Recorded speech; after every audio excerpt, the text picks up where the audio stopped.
খাও ফুলের মধু প্রেমিক যে জোনা আর শিমুল ফুলে মজলে পারে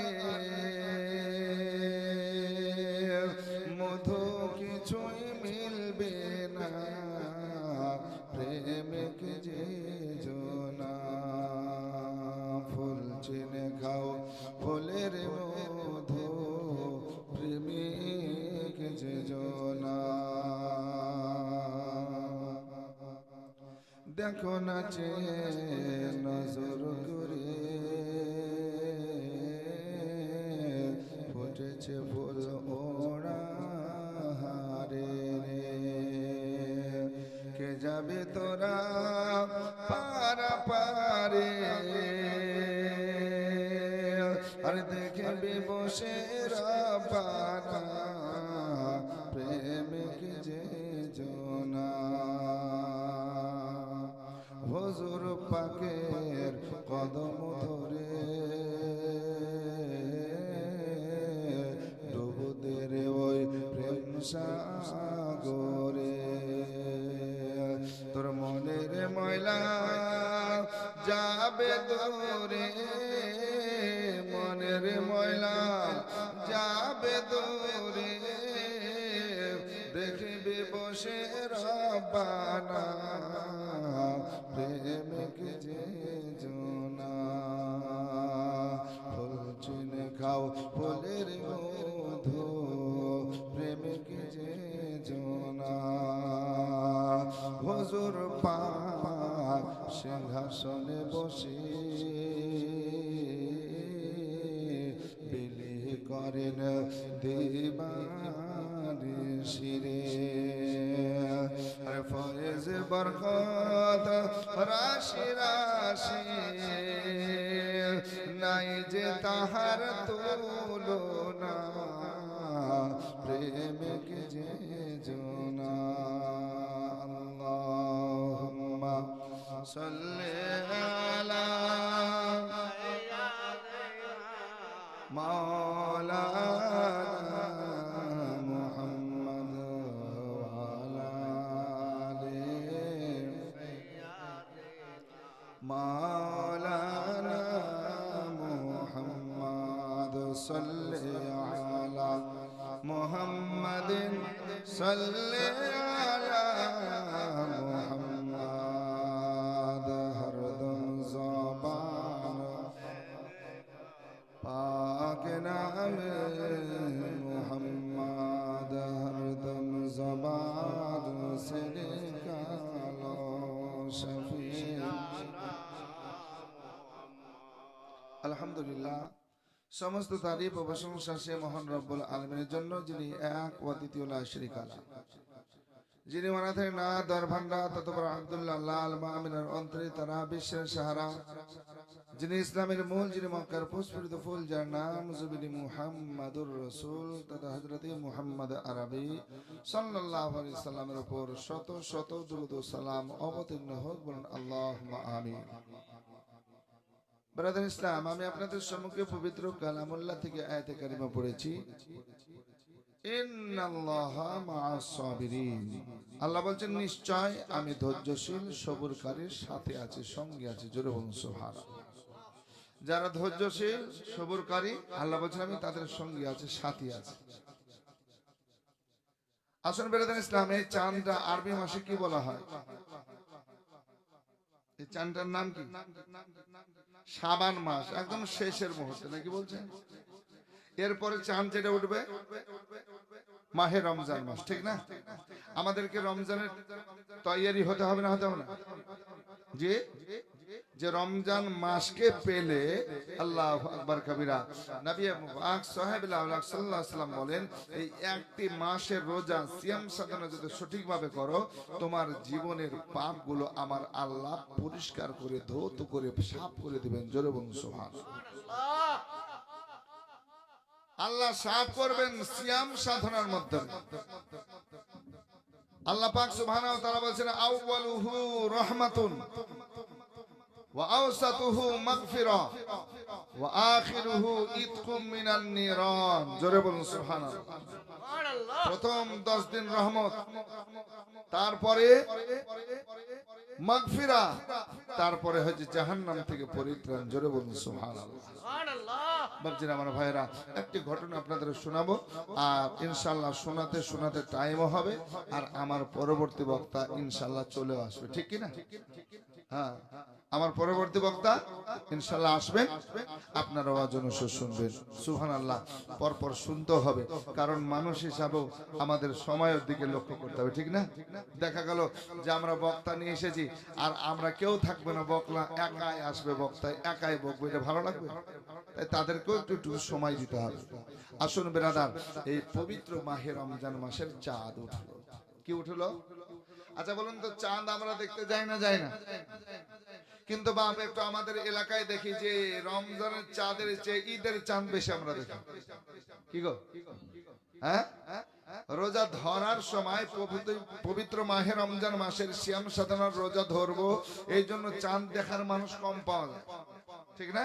কারণ আপনাদের এলাকা, হ্যাঁ, এটা কেমন আছে আমি জানি না, তবে আমার ওই ভগবান বলে রানীতলার কথা বলছি। আর আপনার এটা কোন গ্রাম? নওদাপাড়া, দৌলতাবাদ থানা। হ্যাঁ, সুবহানাল্লাহ।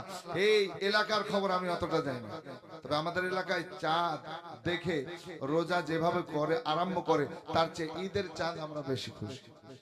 পারলে 27-এর দিনই চাঁদ বের করার চেষ্টা করি, হ্যাঁ না? 28 থেকে তাকাতে আরম্ভ করি, যদি চাঁদ হয়ে যায়, যদি হয়ে যায়, যদি হয়ে যায় হুজুর। আরে বাবা, রমজান মাসের চাঁদ উঠেছে। হযরতে হাসান হোসাইন 6 বছর 6.5 বছর বয়স। জোরে বলুন না সুবহানাল্লাহ।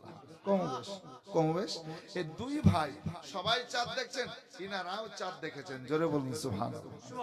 আর চাঁদ দেখে এসে জননী মা ফাতেমাতুজ জাহরা রাদিয়াল্লাহু তাআলা আনহার কাছে হাজির হয়েছে, আর হাজির হয়ে বলছেন, মা গো, আমরা রমজান মাসের চাঁদ দেখে আসলাম।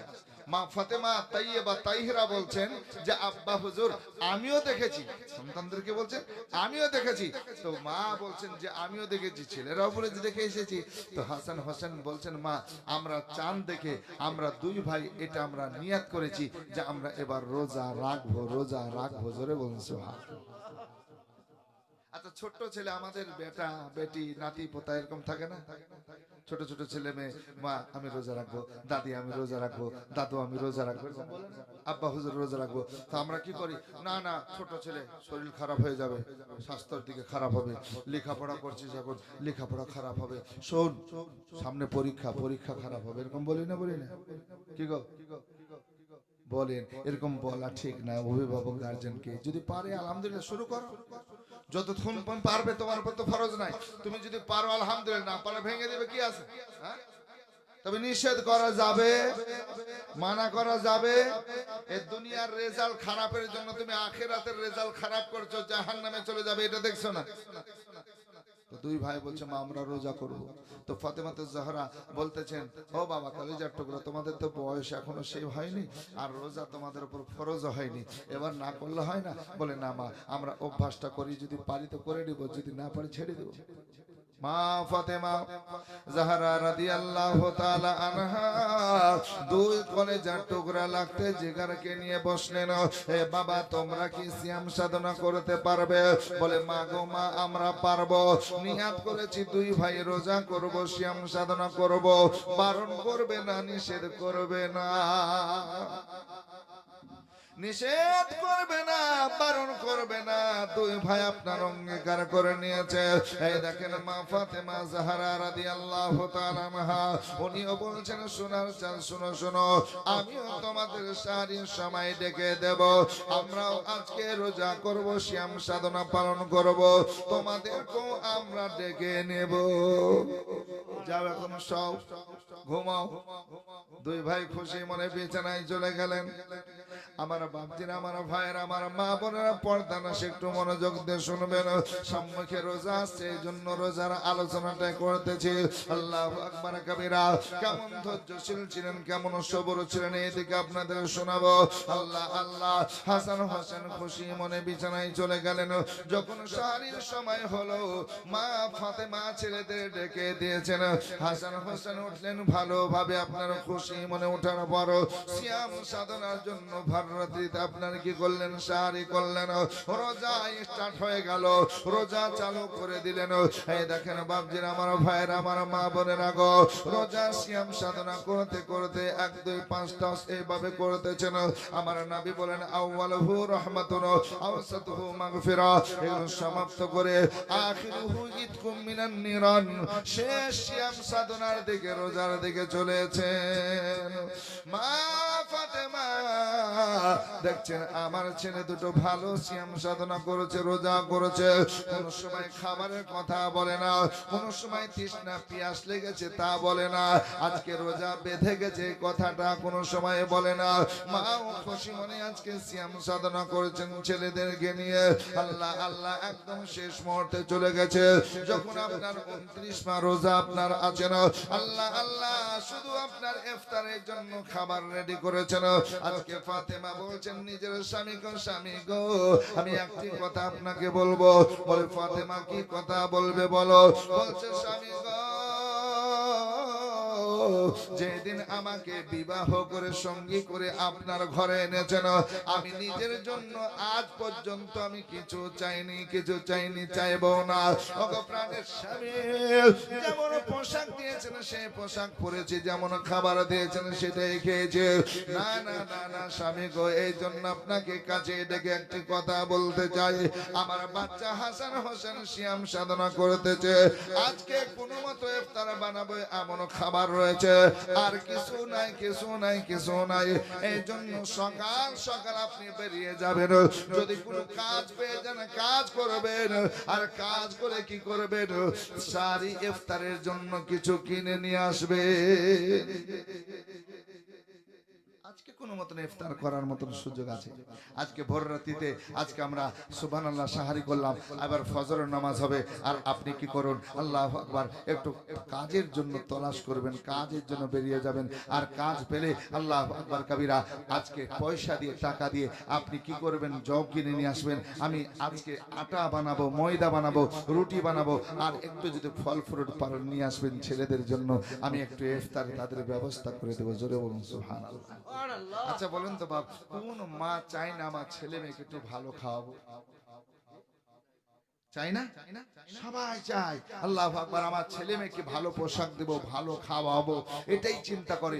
আপনার দেখবেন ঈদের সময় বাপে পোশাক কিনে না, বাপে জুতা কিনে না, আল্লাহু আকবার কবিরা, তারপরও ছেলে মেয়েদের জন্য কিন্তু ছাড়ে না, যেটা চাই আপনার দিবে ছেলেকে। জোরে বলুন সুবহানাল্লাহ। কিন্তু আমার খুব দুঃখ লাগে, কষ্ট লাগে, এই ছেলে মেয়ে যখন বড় হয়ে যায় মাকে ভুলে যায়, বাপকে ভুলে যায়, মাকে কিছু মনে করে না, বাপের কোনো গুরুত্ব রাখে না, বাপকে কথা বলে না, মার সঙ্গে চলেই না, কথাই বলে না, এরকম আছে না? না আপনাদের এলাকায় মনে হয় ভালো, মা বাবার সেবা করে, মা বাবার খেদমত করে। আমার ওই রানীতলা ভগবান গলার কথা বলছি, যে মাকে কথাই বলে না, মাটা অন্যজনের কাছে কেঁদে কেঁদে বলে হুজুর একটা কথা বলবো। বলে কি কথা বলেন? ওই যে মায়ের গজালটা বলেন না হুজুর, আমি একটু শুনতে চাই, আমার ছেলেরা যদি একটু শুনে আল্লাহু আকবার মায়ের খেদমত করে। আমাকে মা বলে 6 মাস হলো ডাকে না, ডাকে না, ডাকে না, বলতে গিয়ে মায়ের চোখের পানি শুকায় না। জোরে বলুন না সুবহানাল্লাহ। আসুন বেরাদার, মা ফাতেমা জাহরা রাদিয়াল্লাহু তাআলা আনহা নিজ স্বামীকে যখন বললেন, স্বামী আপনার বলছেন ফাতেমা শুনো শোনো, ফজরের নামাজ আদায় করব, নামাজ শেষে আল্লাহর জিকির আজকার করে কোরআন তেলাওয়াত করব, কোরআন তেলাওয়াত যখন শেষ হবে আমি ছোট্ট একটা দোয়া করব, দোয়া করে কাজের জন্য বেরিয়ে যাব। আজকে ইমাম হাসান হোসেনের জন্য কোন ব্যবস্থা করব। আল্লাহর পরীক্ষা দেখুন বাপজিরা, আমার ভাইয়েরা, আমার মা বোনেরা, অনেক মানুষ আমরা এমন আছে, যদি একটু আমাদের অসুখ দেয়া দেয় আমরা বলি আল্লাহ আমাদের অসুখ দিয়েছে, বালা মুসিবত দিয়েছে, বিপদ দিয়েছে। না না না না, ঘটনাটি একটু শুনুন মহব্বতের সঙ্গে। আর দেখুন আল্লাহ যাকে ভালোবাসেন আল্লাহ তাদের পরীক্ষা করে। বাপজিরা, আমার ভাইয়েরা, মা বোনেরা, হাসান হোসেনের জন্য হযরতে আলী শের খোদা মুশকিল কুশান সকাল সকাল এবার বেরিয়েছেন। কোন কাজ পাবো তা কাজটা আমি করব, কিন্তু আজকে বেরিয়েছেন কাজ কোথাও পাই না। আমার রব যেন বলছেন, ও আমার ফারিস্তারা, ও আমার মালাইকারা, দেখো দেখো আলী কাজের সন্ধান না, ভুলতে পারি না, সব ভুলিব কিন্তু তোমায় ভুলতে পারি না। হযরতে আলী শের খোদা বসে আছেন। চারটা মনে থাকবে তো? চারখানা রুটি রয়েছেন, চারজন সদস্য রয়েছেন, চারজন রোজা অবস্থায় আছে। মা ফাতেমা জাহরা রাদিয়াল্লাহু তাআলা আনহা, হযরতে আলী, হযরতে হাসান হোসেন, চারটা রুটি চার জায়গায় আপনার রেখে দিয়েছেন। চারজন ইফতারের জন্য বসে রেডি রয়েছেন। সময় হলে বিসমিল্লাহ করবেন, ইফতার করবেন। কিন্তু আমার আল্লাহ আজকে পরীক্ষা ভিন্ন ভাবে নিচ্ছেন। পরীক্ষা কেমন নিচ্ছেন বাপজিরা, আমার ভাইয়ের একটু শুনবেন আর আমাদের সঙ্গে মিলিয়ে দেখবেন। আল্লাহ আকবার কাবীরা শুনুন। আমার আল্লাহ জিবরিল আমিন রুহুল আমিনকে ডাকতে বলছেন, জিবরাইল যাও যাও যাও।